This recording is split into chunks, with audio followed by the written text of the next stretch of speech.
Toujours dans les salons de la préfecture pour analyser ce premier tour des législatives. Et nous sommes en compagnie d'Agnès Marion, candidate Front National sur la 10e circonscription du Rhône. Vous êtes éliminée dès ce premier tour. Oui. Comme beaucoup d'élus FN, il y aura un seul candidat qui va pouvoir se maintenir dans le Rhône, Damien Manchot, dans la 14e. Ce soir, c'est une vraie déception pour vous, votre score au niveau local, sur votre circonscription et aussi national? Ah bah oui, c'est forcément une déception de ne pas se maintenir au deuxième tour sur une élection qui fait 2 tours. J'aurais aimé poursuivre cette aventure et continuer à porter les messages que j'ai apportés dans ma circonscription.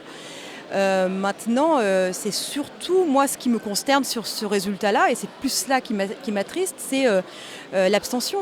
L'abstention qui est colossale, un Français sur 2 qui ne s'est pas déplacé. Quand vous gagnez les régionales, vous dites nous sommes le parti de France au soir des européennes, avec la participation à des niveaux qui sont encore plus bas, on ne vous entend pas trop en parler de l'abstention. On ne vous entend pas dire je suis navré par l'abstention. Alors, en ce qui concerne ma circonscription, les niveaux de participation étaient beaucoup plus hauts pour les régionales. Non, je parle des européennes.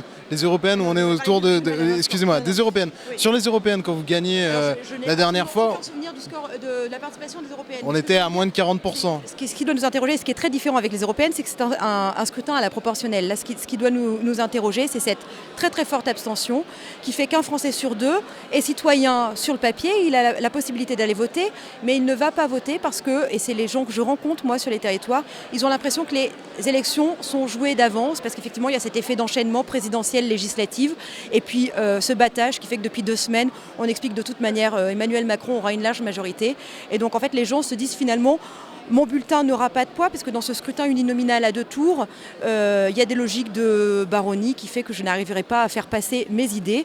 Et je crois que cette abstention doit vraiment nous interroger sur la proportionnelle. Il faut absolument, et c'était une promesse de M. Macron, et j'en appelle à lui pour qu'effectivement il aille au bout de cette promesse qu'il a fait pendant sa campagne, de rétablir la proportionnelle, qui fera en sorte que les Français se sentent représentés, parce que c'est extrêmement dangereux ce qui est en train de se passer. Il y a des gens, des Français, qui n'ont plus de moyens de se faire entendre, en tout cas qui considèrent que les élections ne sont plus un moyen de se faire entendre. Vous avez abordé l'année 2017 en vous présentant le Front National comme le premier parti de France. Là, vous faites 14% au niveau national sur ces élections législatives. Qu'est-ce que vous avez raté en 2017 ? Alors nous ne sommes plus le premier parti de France sur ces élections, vous avez tout à fait raison.